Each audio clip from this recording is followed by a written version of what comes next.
وہ اس کیس کے افسر تفتیش بھی تھے۔ اب شواہد ہی کچھ نہیں مل سکے تو وہ اس سلسلے میں کہاں تک آگے قدم بڑھاتے۔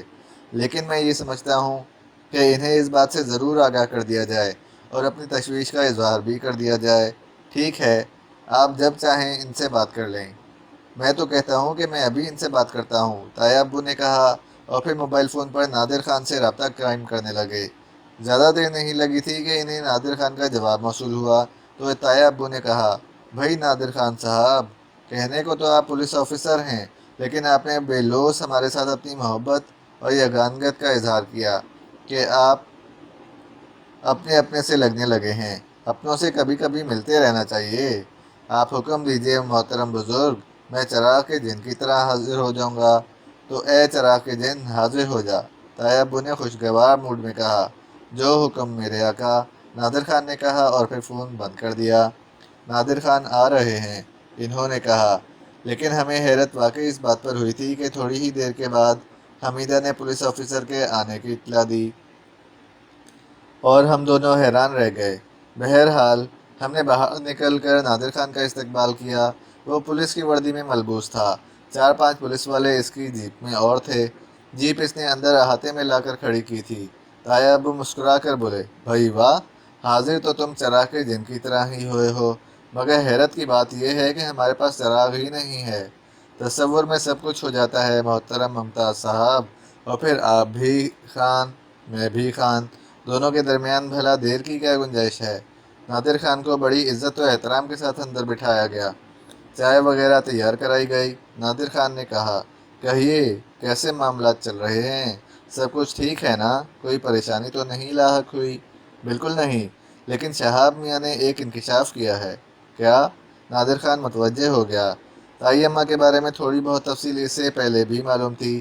مزید تفصیل بتا دی گئی، جسے سن کر وہ سوچ میں ڈوب گیا۔ چاند خواہ کے بارے میں پتہ تو نہیں چلا ہے ابھی تک۔ ویسے وہ شخص میرا خیال میں کافی انکشاف کر سکتا ہے۔ آپ لوگ ایک تکلیف کریں، بلکہ صاحب اگر آپ چاہیں تو میرے ساتھ ہی چلیں، تھوڑی سی قانونی کارروائی کرنی ہے۔ آپ سے بھی مشورے کیے لیتا ہوں۔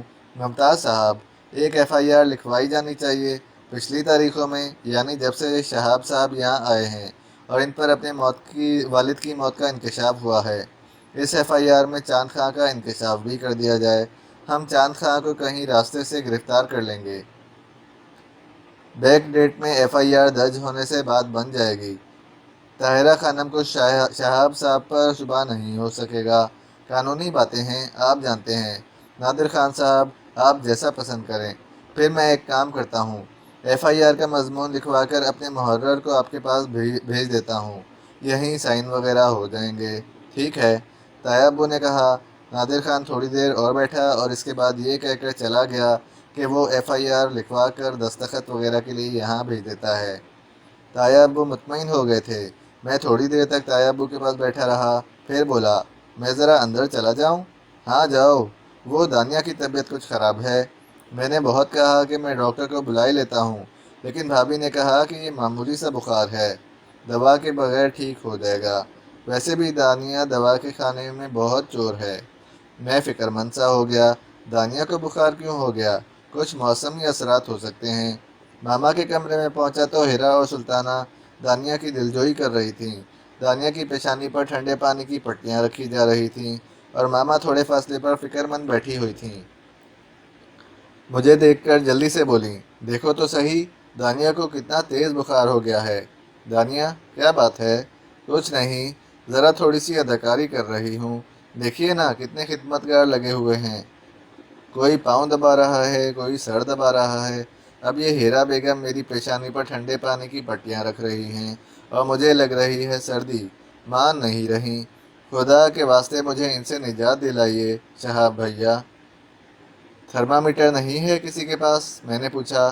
نہیں ہے، ہیرا نے فکر مندی سے کہا۔ کیسر خان کو بلاؤ ذرا، میں کسی میڈیکل اسٹور سے منگوا لیتا ہوں، میں نے کہا، اور سلطانہ جلدی سے کیسر خان کو بلانے چلی گئی۔ ارے، ان لوگوں نے میری مت ماری رکھی ہے، کوئی کچھ کر رہا ہے، کوئی مشورے دے رہا ہے،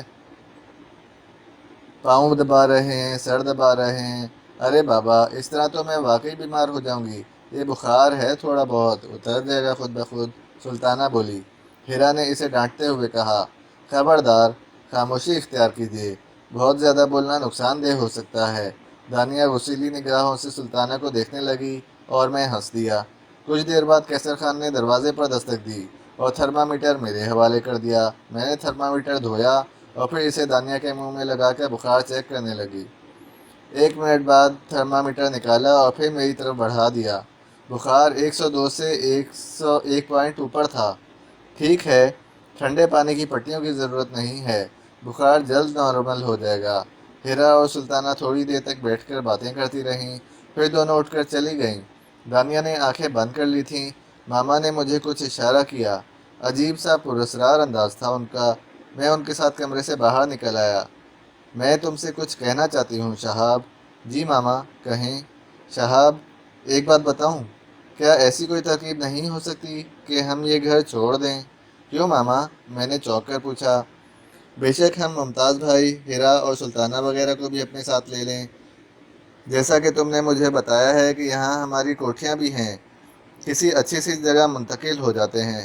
ویسے بھی دیکھو نا کہ یہ گھر کتنا اجاڑ ہے۔ اچانک آپ کو یہ خیال کیوں آیا ماما؟ دانیہ کے بخار کی وجہ سے۔ کیا مطلب؟ کیا دانیہ کو اس کے گھر کی وجہ سے بخار چڑھا ہے؟